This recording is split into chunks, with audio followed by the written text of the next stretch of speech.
Welcome to the Through the Table podcast with Tom,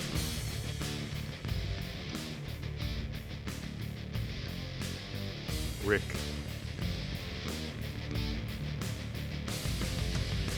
Russ, JL, and Brian.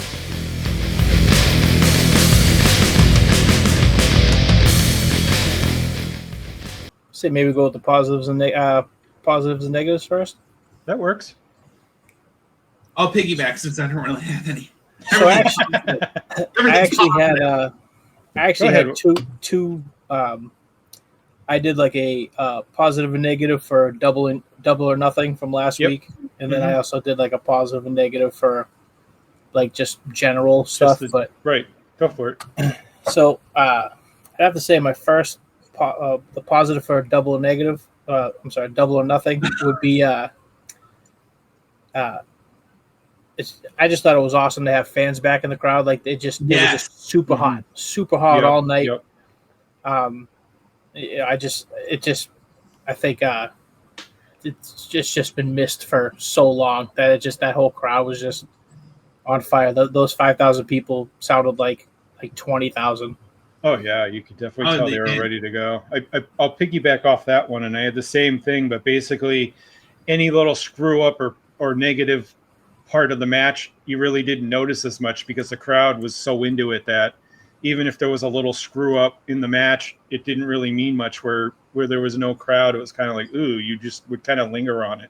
Right. Now, right. I didn't linger on that. There's always a few mistakes or miscues, but you didn't really linger on them this much because the crowd was so fired up into it. Yeah, they were just eating up everything. Mm-hmm. I agree.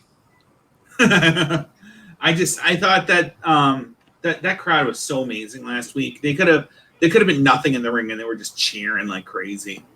Yeah, probably guys sweeping after the match would get a cheer. Yeah. Like the ECW ones, sweep. So my negative though for I guess double or nothing is and maybe this makes me sound like an old cruddy duddy, but I just think I thought the pay-per-view was too long. Yes, I just thought it was way too long. Mm-hmm. Like the main event didn't even start till 11, after midnight. 11:25 or something. Was it? Yeah. I remember it was like close to midnight, and I'm just thinking to myself, we still got It started at 8 and it went till just before midnight. So it was like, say, 11:30, 11:25. Yeah. You're used to being out of there by about 10:50 now. Yeah, it was just, to me, I mean, Yep. I don't know. It just seemed like I felt like it was too long, and they totally could have like shaved some time off of each match. I felt, it's kind of like a double-edged sword. It was like the crowd was into everything. Yeah. So they just kept giving them everything. Mm-hmm. But it's like when you just, you got the opening match, Page versus Cage is like 20 minutes and they're kicking out of top rope F5s and right. It just like even the the ending to the Bucks and Mox and Kingston. Yeah. It just I felt like the match was hot, and then around the time of the finish, it just kind of petered out. And then, I mean, yeah, it was great. They hit him with the 4, V triggers or whatever, but right. it just like, I feel like there's a lot of, they just want to give everybody time. Right. And I just don't think that everybody needs that much time. No, especially when you have the TV shows where you could have moved at least one of the tour matches over to Dynamite, which you could easily have done that. You don't have to showcase everybody, I mean, put them in the Battle Royal if you have to.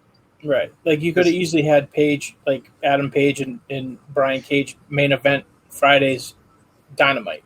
Yeah, definitely. You know what I mean? Like to me, I just thought a lot of it was like just really like it's too many matches, too long. They could easily shave an hour off of that. Oh, they could have. And and I'm the only one who thinks this probably, but the the one match that really kept dragging for me, and I didn't like was the Inner Circle versus Pinnacle. And the one thing I had a problem with was it just kept going, and I was like, let's end, like just like you said, the length. And I think that's when I kind of would hit my limit was after the Orange Cassidy Omega Pac match. Yeah, that for me was the end. Well, it's like they gave each portion of in that final match segments. Hager and Wardlow got 15 minutes to do their little fight, and then FTR, Santana and Ortiz got their little segments. Like, you could have cut those way down. They didn't each need like 10 or 15 minutes. That was like too long. It just made it all drag out. Go ahead. The one thing I was like about that match too, it's like I thought that was kind of bold to have that as the main event, just where they had all that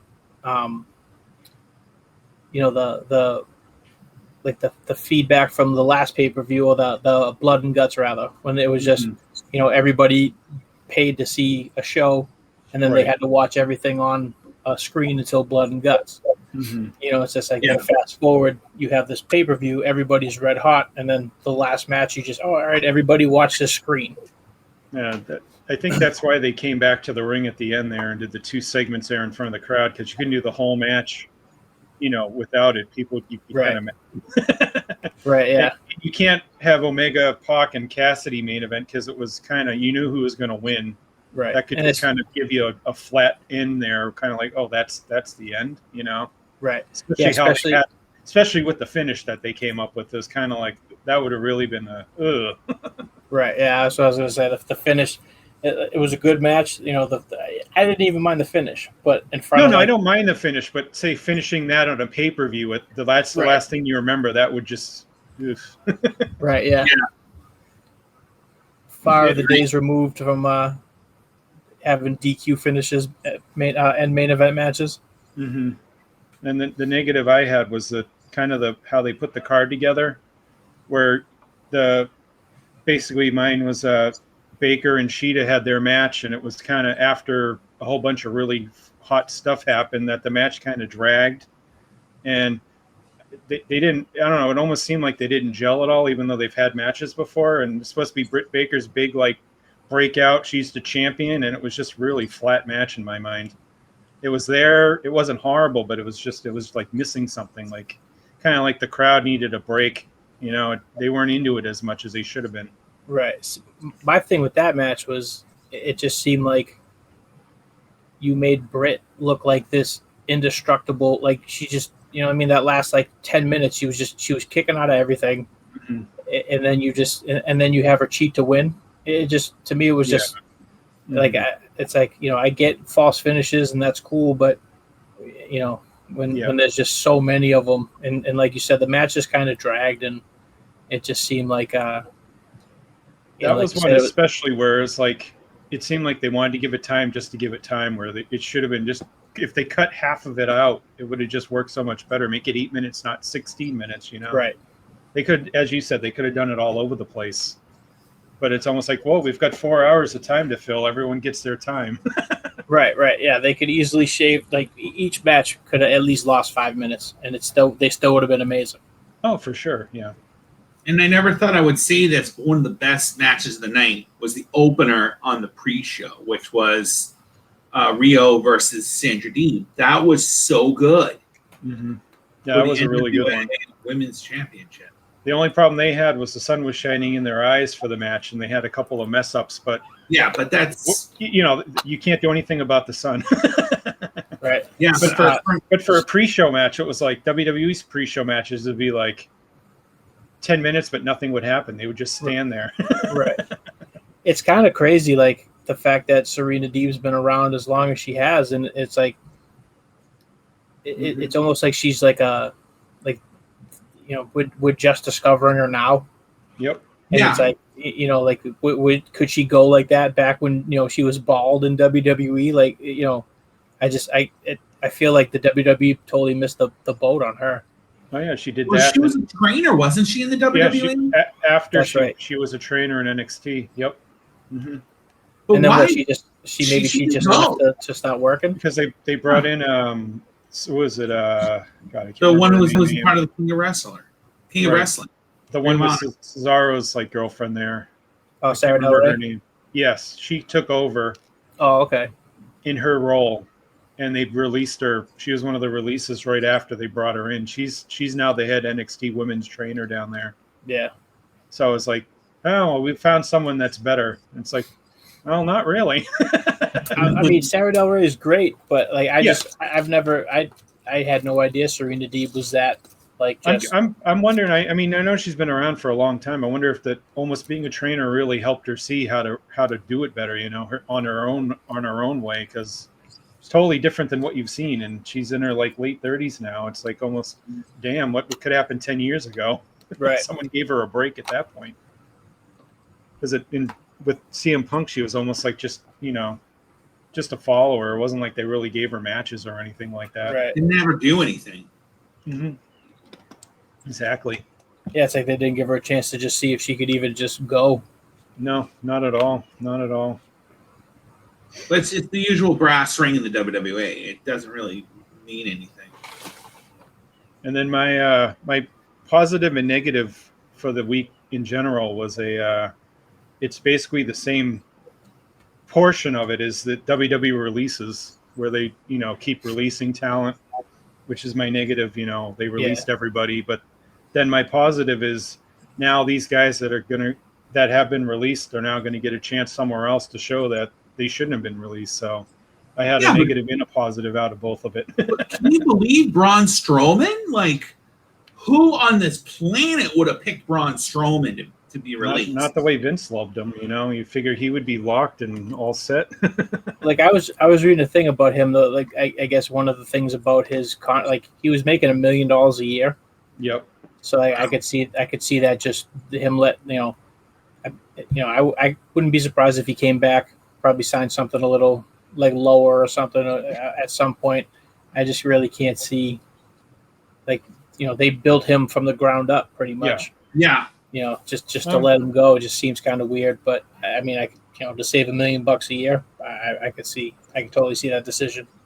Yeah. I mean, is he worth that money? Probably not. Well, yeah. Like that was pretty much my positive and negative too. Though was just the releases and the same thing. Like, I'm not surprised to see pretty much any of those releases, except for Braun Strowman. But I'm kind of excited. I wouldn't mind seeing Aleister Black or Tommy End or showing up in AEW or wherever. I think a lot of those guys are going to, guys and girls will be okay. I think there's enough, out there now where they can, even if they don't sign with AEW, like there's plenty of indies around that they could make a living and with pro wrestling tees and Cameo and all that stuff. I think they'll be all right. Impact Wrestling. Oh yeah, I mean, someone like Murphy, I see him going there. Yeah, he's got to go to. I think big time down there because he's so talented, and WWE barely scratched the surface when they gave him chances to. He always, when he was the cruiserweight champion there, he had a ton of great matches, but Vince kind of, you're in the cruiserweight division, that you can't go up. Cruiserweight division is, I think, it's a death, isn't it? Oh look, but they did the same thing with Pac when he was the champ. He's like, I want to move up. Oh no, you're a cruiserweight. No, you've seen what he's done. He's not a cruiserweight. And then after Pac, Neville, Pac, whatever, that Austin Aries, same thing. Yep. It was just I don't want to be a cruiserweight, and then they just canned him. But certainly, Impact's going to pick up some of these guys for sure. I mean, I'll go ahead, Joe. No, it's great because Impact needs more name value. Everyone's mad about how AEW is getting all the WWE guys, but I don't think that's a thing because these people weren't. They were like Hall and Nash. Their contracts were up. This is different. They were released. Mm-hmm. Do you know what I mean? Like I don't think it's negative to have known guys who can go to your show. Like Hall and Nash, when we went to WCW, were named guys. You know what I mean? And that's why it was all eyes went to WCW. Everyone's like, "Oh, what if people will tune in for Braun Strowman if he shows up there?" Oh yeah, for sure. Mm-hmm. Yeah, like you say, it's not like AEW was like trying to sign these guys from out underneath. WWE let them go. It's yeah. I mean, if I'm running AEW and I see these releases, yeah, I'm kind of excited to be like, hey, a couple of these guys could definitely, like with AEW, like now that they're in their like second year, I feel like a lot of the guys that they signed, like in the Joey Janela's, the Sonny Kisses, like I just kind of feel like those guys are gonna like go away at some point. Yes. Oh yeah, for sure. And it's just especially if you if you can sign Tommy End and even Buddy Murphy. I mean, they just signed Andrade. Yep. You know what I mean? That's like why wouldn't you?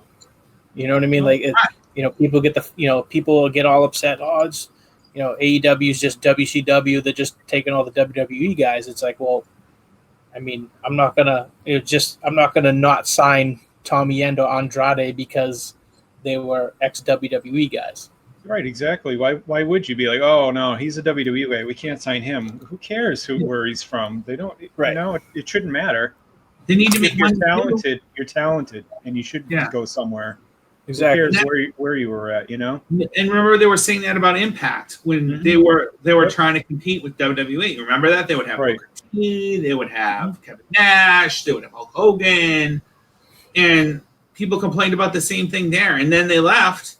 Yep. Now nobody talks about the Impact. Like they're starting to now they're starting to talk about Impact because of the Good Brothers. Well, you'd be stupid not to sign a few of these people. I mean, you're going to get people to watch your show. People are going to go to your events when they open up. I mean, why wouldn't you? You're going to headline with Joey Janela. You're going to headline with Braun Strowman at the Garden. Who's going to go to that? Come on. It's like a no-brainer. Right. or some indie guy like, Joe Schmo from down the street. Oh, I can't wait to see him wrestle at Madison Square Garden. No, he's not going to sell out. I mean, yeah, you do want to build up your own guys, bring in your own characters and stuff like that. But, not to bring in some guys to get released. Why wouldn't you? I mean, come on. Right. I mean, Impact will get a bunch of people. Ring of Honor will get some. Even Major League Wrestling will get some. A lot of them are looking to do deals where will work for you. I want to go to Japan or Mexico, so they're trying to sign like deals where they can go other places. Why wouldn't you do that? AEW doesn't care. I mean, they'll let you work in Japan. It's just AEW comes first. It's just AEW. Japan, sure, why not? I mean, like look at like Janela again. It's like he's got his AEW contract, but he's basically I don't know if he like part owns GCW. Like I know he does. He has a part ownership in it. Yeah. So like it's just like he literally is doing. He's not so much double dipping, but but the fact that AEW is like, yeah, go ahead, run other shows. Like, yeah, they're fine with it. I think that's kind of cool. As I mean, I can see like the WWE's point. Like, well, if you get hurt at these other shows and stuff like that, but I mean, it's almost like they're, I guess, helping themselves, AEW, like just by letting the talent do like other stuff like that. Just it almost people don't look at him as like the evil corporation. Like. Yeah. I think that's kind of what they're trying to do is like, oh, you can only work for us and no one else. They want to let you do other things and make it be like, hey, someone gets released or they want to come here and go, oh, I could work both. They'll let me work both. I mean, look at Thunder Rosa. She has her own women's promotion in Texas. Right. AEW has no problem with her running there. They use her ratings for Dark and Elevation. So her people come in and work. So she, and Billy Corgan doesn't care. He's happy that he gets a payment out of it. So, Oh yeah, absolutely. I mean, have everyone be happy. Why would you want people to be miserable? Right. That's not what you want. Like, I feel like that's like stuff like that. It's just going to help everybody. Mm-hmm. Totally. What I mean? Like, yep. And like, I mean, with all that stuff about the WWE, New Japan and whatnot, like I know it's not, you know what I mean? Like, I know it's not, wouldn't be like a 50-50. No. And from not what I even understand, close. it just seems like they're more interested in just having Daniel Bryan come over and do some dates. But, you know, what does it hurt WWE? Mhm. You know what I mean? Like, just I feel like, why not? Like, Mhm. that used to happen. Like, I remember Hogan, wrestling like Muda in like '93 or something with, coming to the ring with the WWF title. Right. Wrestle. It's just like, that. I mean, I feel like I said, it would just benefit everybody in the long run. I feel. Mhm. I agree.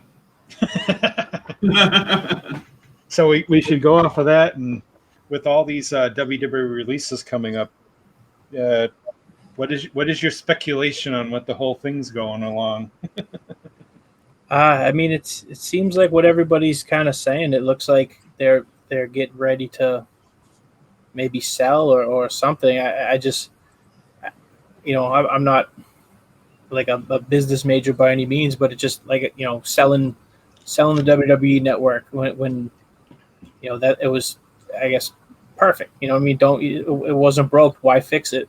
Right. Now it's you have the whole Peacock deal, and then just what within the last, I mean, other than the releases this week, we had what was it? They had it was like the internet like portion of their Yeah. like A employees. bunch of executives, because they had the digital media, they had the production people, they That's had what it was, digital media. where they had like 3 or 4 sections. They took them and basically made them one, so they released up to like 50 people. And then Because Peacock's running a lot of their stuff now. They're uploading, right, so they don't need a in-house. so they don't need as many in plus, but that does shave your payroll down by quite a bit, because some of the people they released were making 6 figures. Right. So I mean, you do that on top of the March releases or April releases, and then the ones that just happened, they must have shaved off multi-million dollars, I would figure. Right. And at least what? Probably close to 100 people. I would think 75? so. In general, because they did release a few other executives and other people before that too. Yeah, behind that's At right. the beginning of the year.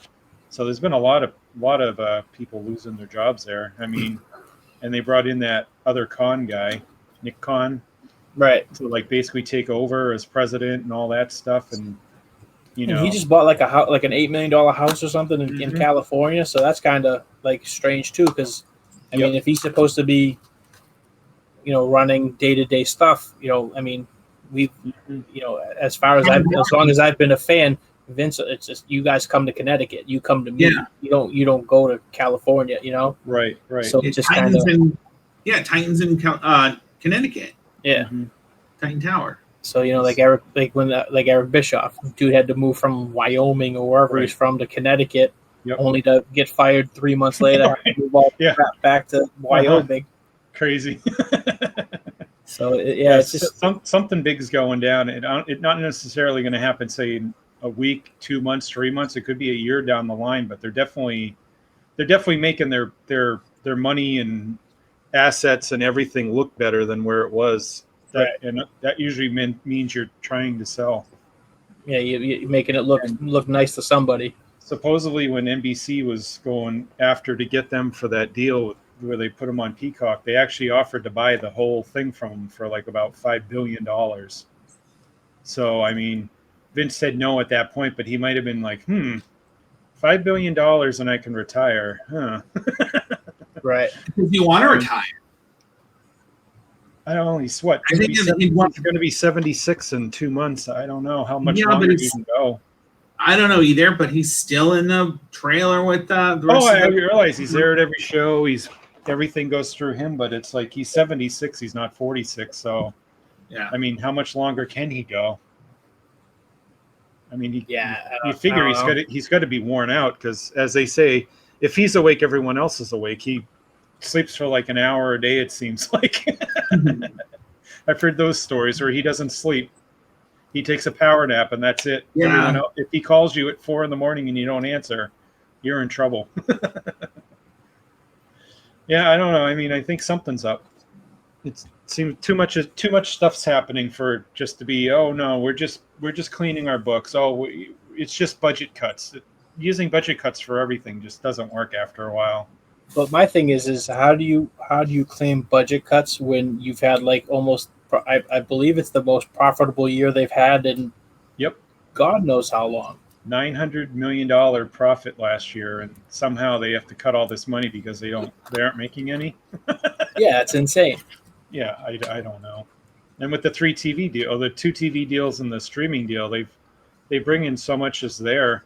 Right. I mean, they didn't have all the money that went out for renting an arena, live satellites, house shows, and all that for the last year. Yeah, you're going to save money doing without all that expenses, but still, it's not like they lost money any years. They've always made money, just not that much. Right. Yeah, it's wild. It's just yeah, but it's kind of the same thing. Like hearing them talking about the main events for SummerSlam with Cena and Brock Lesnar involved, that just kind of defeats the purpose of what you just done. If that's really where they're going with it, I'm kind of confused. I'm wicked confused by these classic. I mean, they're like, oh, none of the new superstars are selling. Why don't you give us good stories? Mm-hmm. Like, you're WWE. You used to be able to crank these things out without a problem. Now it's like, no, it's them, not the stories. They have the talent to do it. They just don't give them a chance. All the talent. Even now. Like back in like the Attitude Era, it just seemed everybody had a storyline. Yep. Yeah. From the opening match to the main event, whether you were D'Lo Brown and Chaz, like you had a storyline. I mean, obviously not as important as like The Rock and Mankind, but you still had something. You're not just going out there wrestling the same 2 guys every week. Right. It's just I don't know what they're doing. Like why. It just, I don't know. Like I said, it's just really unwatchable at this point. It should not be as bad as it is. It should not. No, if it's so bad that like my brother goes to sleep in the middle of it. And he's Mr. WWE, and if he can't last past like a half an hour to 45 minutes, there's something wrong. He'll watch anything. He'll watch anything. I'm the same. Like I put on WWE, either Raw, SmackDown, and if I'm just like sitting there, nothing else going on, watching it, I'll be asleep in a half hour. Oh yeah, it's there's just nothing that I'm like, oh, I really want to see this tonight, or it's awful. Right. Where with Raw, it seems like it's the same show, just in different orders. Like for the last 2 months, it's like the same people are feuding or fighting and having the same match. They just change them up. Like, oh, it won't open the show today. It closes the show this week. Oh wow, it's still Drew McIntyre. Or they switch it up like Rey Mysterio and Seth Rollins. Oh, they were feuding on Raw. Now they're feuding on SmackDown. That's what's different. It's on a different network, right? Yeah. Mm-hmm. Blue ropes. That'll do it. Yeah. Yeah, I don't know. Something's fishy.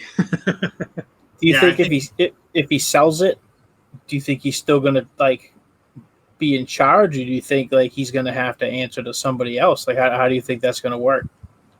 I would think if he is selling it, that he would want to stay in charge of it somehow. Yeah, like he's head of creative at least. Maybe not in charge of all of the whole thing, but in charge of what you see on the air. Unless he walks away, which is because of his. Like maybe he is really. Maybe he's like, well, now it's time for Stephanie and Triple H to take over. But he could. I don't. If he's thinking about selling it, maybe they've said they don't want to take it over. Right. I would think he'd keep it in the family if you wanted to, but maybe they just don't want to deal with it all. I don't know. It's hard to say. It's but I would think if he sells it to to NBC or Disney or whoever it winds up being, you'd figure he'd stay in charge, or he'd put somebody in charge, or want to put somebody in charge of it, not just be like, you guys can do what you want. I built it for 50, 60 years. Whatever, do what you want with it. I don't think you would do that. I know Disney. I heard a rumor that Disney really wants it, just for the fact that they want wrestling, and they don't want to start their own brand. Sure. It's like they didn't start Marvel. That's why they didn't want to start Star Wars. They didn't want, they didn't want their own, to make a Star Wars. It's out there. Just buy it. I feel like that'd be wild if Disney bought WWE though. It'd just be. It'd be weird. Yeah, it's so. It'd be on weird. Disney Plus, and it'd be weird. Oh yeah, totally. No, it would be strange. I don't know. Although come out. Hi everybody. My thing though, like I'm sure if like Disney or somebody, I mean, I don't know if they have like, isn't NBC part of Universal? Yes. So I could see that like them like I don't know what was it, Universal, like not Warner Brothers, it's something else, I forget. But I mean, I could totally see them, selling it to like Universal or NBC. I mean, I know for years they were talking about trying to put like a Hall of Fame like in Universal Studios. Yeah. Like there used to be a like an NBA restaurant that was there for like the longest time, and for years I always heard that was supposed to be turned into like a Hall of Fame or something like that. And I mean, that's like, I wouldn't mind like if Disney or a company like that bought it, just because I feel like they would put more effort into something like a Hall of Fame. Yeah. Like I feel like with those shows, the Lost Treasure shows on A&E, like I feel like is that what they're trying to do? Like, because it's like, to me, it's just like, oh, let's buy all this stuff and just throw it in this warehouse that nobody's ever going to see it. Just collecting it like WCW. It's like Vince is a hoarder. Yeah, right. Vince bought WCW not for the show, but for the video games. It's like he bought it for all the stuff they had. Right. Yeah, signs. I guess they sold some of the rings, but that's about it. Oh, and but on a side note about buying stuff, High Spots bought the old TNA logos for their pay-per-view. So if you ever want, really, to buy an old set piece from TNA, like their logo, go to High Spots. That's funny. Which isn't a sponsor. Just saying. I know some promotion in Australia has the last Nitro ring. Really? Mm-hmm. And they still use it with the Nitro logo on the mat, and then the Nitro banners around. It's the weirdest thing. It's hilarious. Like Australian pro wrestling, and it's the Nitro ring. It's like the craziest looking thing. They duct tape the word Australian over the word WCW. No, they said, oh, it's the old Nitro ring. They admit it. They go, yeah, it's the old Nitro ring. That's just the ring we use. That's part of their gimmick. They're okay with it. I guess they're happy. Who knows how much they spent on it? They could have spent a ton of money on it, more than probably the wrestlers. I'll have to find the picture, but it's funny. That is pretty hilarious. Everyone wanted WCW back. Yeah. You don't even get. I love WCW for badness, but I don't like WCW. You know what I mean? Like, I don't get why people want WCW back. It wasn't run properly. I think people just like the war. Yeah, maybe it's another option. I think that's more what it is. I think that's exactly what it is. It's just people need something other than just mainstream WWE. Mm-hmm. But then people complain about AEW and all the different. They don't follow the rules. They don't run it like a WWE show. It's like it's not supposed to be. Right. That's the whole point. Don't get mad about it. The rules are going to be different on purpose. Right. Watch the WWE if you want WWE. Don't watch anything else. All the promotions have everything a little bit different. There's a reason for it. People are just going to complain. Oh, yeah. That's more of what it is. They're just complaining or they're upset. The Jim Cornette way of thinking, and then there's everybody else. And that's the Jim Cornette way of thinking. It's like, oh, it's all mystery. It's all that. Well, it's not anymore. It's a new generation. Sorry. That's over. That's old days. Over. Long time ago. Long time dead. You can't hide stuff anymore. It just doesn't happen. My 2 cents on it's going to be that I think they're selling. I said that to you before. I really think that this needs to, or this is leading to Vince selling the company off. He got a $5 billion offer when they made the deal with Peacock, and the man's in his late 70s now, and he doesn't look good. Last time he was on TV, he looked god awful, and his voice has that rattle in it. And I wouldn't be surprised if maybe he got some bad news, something some medical report that might not be favorable, and this might be leading to selling things. But you take a look at people that they released, and Braun Strowman was making $1 million.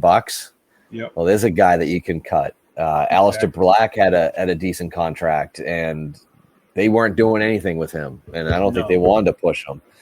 And Ruby Riot's the one that confuses me, because I think she was a good hand. I think that, it's funny, we're going to be talking about tag teams, and she's a part of a legit tag team in the women's division, and now you put Liv Morgan out on her own, and I still don't think she's strong enough for that.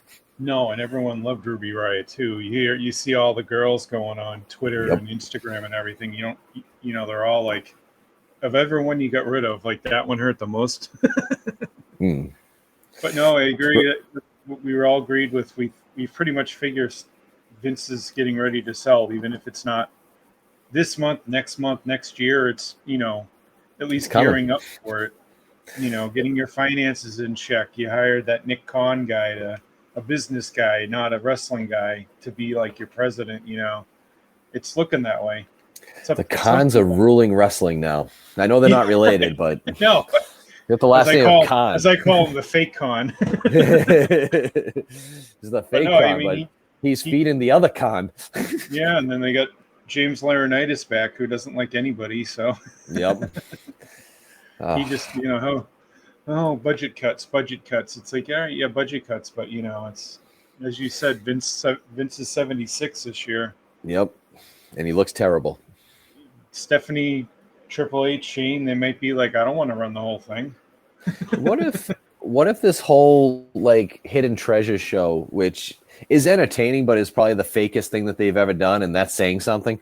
Especially when they had zombies 2 weeks ago. This show is obviously setting up a physical Hall of Fame. If Universal is offering them $5 billion, where else would a physical Hall of Fame be a perfect spot for? Universal Studios. What do they like there? Exactly. You go in, you have your own WWE section of Universal Studios. You could have rides, you could have the Hall of Fame where all these exhibits and everything. It's perfect. It sets up perfectly for them. You go in, you check out the Transformers ride, you go to Springfield and see the Simpsons, and then you go see the WWE land. Right. Totally, yeah. I mean, it just makes sense. Everything seems to be pointing one way, and it's got to be, Just cutting money to fill your pockets is one thing, but, they did that last year, making $900 million. Yeah. I don't know. They're not losing money going on the road, renting buildings for shows. So it's like there's some ulterior motive. I'm really hoping that when they get back on July 16th, when they get back in front of live crowds all the time, because their shows lately have had a house show feel to it. Yeah. And it's been an obvious house show feel. It's weird. Here we are, we're watching Monday Night Raw, and it's literally, it could be a Saturday afternoon at the Centrum in Worcester. You wouldn't know, right? No. So I'm hoping that when the crowds show up and they're actually wrestling in front of people and they're forcing the reaction, that it's a different show. Maybe they've just been saving things for the last 16 months. I don't know, but it's just unwatchable right now. Yeah. They have to do something, because they're not going to sell all these shows out after a while if they keep doing this. No way. Right. It's just people unwatchable. Will start leaving halfway through the second hour. Yeah. And I think I don't care what the main event is. I don't want to watch anymore. Yeah. And by the way, that's my negative of the week is the releases. It's just because they're releasing people that had a popularity, like Ruby Riot. I think that one's a huge mistake. They're doing Lana a favor. I don't know who the heck Garrett Santiago, whatever the hell he is. I don't know who that guy was. She was some NXT lady that was supposed to be. She got called up in right before WrestleMania, and they didn't have anything for her. Why are you calling somebody up with no program? Yeah, it's strange. No sense. Yeah, very very odd. But that was everyone's negative as well. My other negative prior to that happening would be WWE social media. releasing the one Britt Baker match where she got squashed by Nia Jax the day of Double or Nothing. Right. That is such a dick move by the WWE social media team. They did that on purpose. They knew she was winning the belt. You do realize that her fiance is working for you as one of the faces of NXT, which is the only brand that's being watched by fans right now. Right. What are you doing? What are you doing? It just shows you whoever made that decision. It's like, come on, seriously. Yeah, I don't remember if it was one of you guys or someone else that, you know, the millions of people that I talk to that watch wrestling at this point said that they're just surprised it's the one Nia Jax match where she didn't injure somebody. Yeah, right. I mean, that's something to actually post and be proud of. Look, Nia Jax didn't hurt anybody. Yeah. No injuries came out of this match. But those two are definitely my negatives. I think the positive is honestly the entire Double or Nothing pay-per-view. You know, the way that they went out, that Stadium Stampede match was everything you wanted. The fact that Urban Meyer is involved is just amazing to me. That was great. Loved that. You know, I loved everything that they did. You know, they're taking chances. It's reminding me of ECW back in the day, obviously with, you know, less of the violence, but if ECW had like a huge corporate backer at the time. Oh, sure, yeah. Like they couldn't get away with some of the stuff they did if they were on a network television, you know, like you just couldn't do it. Right. I mean, they push it as far as they're allowed to, you can tell, but you know. Oh yeah. I think my other positive I would have had too, just like I had the negatives, would have been Andrade showing up. I love that. And Mark Henry was a shock to me as well. Both of those were absolute shocks to me. Andrade, you kind of had a feeling he was going to end up showing up there. I personally thought he was going to go to Japan. I thought he would have been better off in Japan. But I love the fact that sorry, Bruins scored. Oh, nice. They're now down to 1. They were down 5-2 when they gave up. It's now 5-4. Wow. All right. I won't pay any attention and they might win. But yeah, I like the fact that he's there because I think he's somebody that they're actually gonna do something with, and they're gonna give him that chance. I've said this though before that they're gonna eventually have to release some people. They're gonna have to go through their own cleaning house because their roster is getting too big. I love guys like Joey Janela, but Joey Janela he's not gonna be. He shouldn't be on the. And it's no knock on him. I love him. He's one of the few guys that's left in the business right now that you can play a 6 degrees of separation with. Oh yeah, hot stuff Tom Anthony, which is fantastic. There's not many of those guys left around, so like I got a special place in my heart for them. But you know, I don't mean to be picking on him either. No. I totally understand where you're coming from. He's one of those guys where, you know, he came in and you go, oh, okay, great. But he's just kind of flundering away down there, you know, dark and elevation. And if he gets some dynamite matches to help push someone over. Yeah. I mean, they have a lot of guys like that, like the Sunny Kisses and stuff like that as well, where it's like, they're not going to get any kind of push. I mean, you can keep them around, I guess.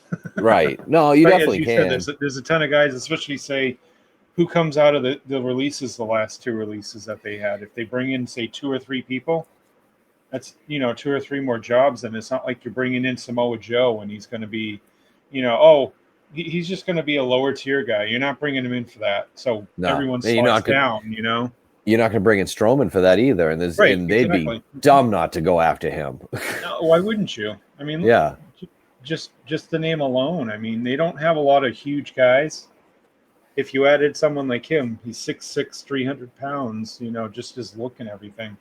He's got got a lot ties. Of smaller dudes, so. Yeah, he's got ties to Brody Lee. So you already get him in the Dark Order. Oh, that would be like a given, yeah. Totally. And, of course, when they release Bray Wyatt on the next set of releases, which you're hearing here first, everybody, Bray Wyatt's probably going to be like August. They'll have another series right after SummerSlam, I bet. They were saying that they expect it within the next couple of weeks. Really? Yeah, I would not be shocked if before July 4th we have another round of releases, which means they're doing this aggressively, which leads, it's more credence to the fact that they're going to sell. Yeah, and July 1st is the start of the year for, companies and stuff like that, so they love to clean up the books by that point. So like that makes sense there. Yeah, definitely. So, no, it's going to be interesting to see where they're going with this. I mean, it's funny. You think like Vince McMahon's always going to be there. He's been synonymous with wrestling since we were kids. Oh yeah, since this early 70s, he's an announcer for his dad's promotion. The same promotion, obviously, but it was just working for him, and boom, Even when WCW, not to cut you off, sorry, but even when WCW was beating Vince in the ratings, you just knew. It was kind of like when you watch a baseball game, you're watching the Red Sox, they're down 5-0 in the second inning, but you just have that feeling they're just going to come back and win. Yep. This year's team. Maybe not last year or the year before, but this year's team. Last year he turned it off. Exactly. It's like 5-0 in the first. I got something better to do. Looks like I'm going to bed early tonight. But it was the same thing. 83 straight weeks. That's great. Vince is eventually going to win.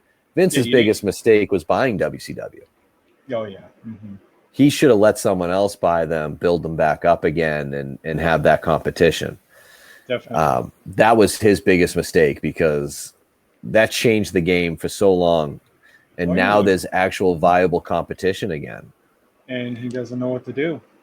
He really doesn't. And he's lost so much off the fastball. It's scary to watch because this is, like I said, this is a guy who's synonymous with wrestling. If it wasn't for him, we wouldn't be sitting here talking right now. Nope, exactly. If we ever do a top 5 greatest wrestling people of all time, I think he has to be number 1. I don't see how he can't be. Right. Because again, without him, none of this happens. Right. Yeah. I mean, we'll get to any top 5, and we'll get to everything eventually. I love a good top 5. Thank you for listening to Through the Table Podcast with Tom, Rick, Russ, JL, and Brian. Catch us on Twitter and Facebook. Please like and subscribe. Thank you. Until next time.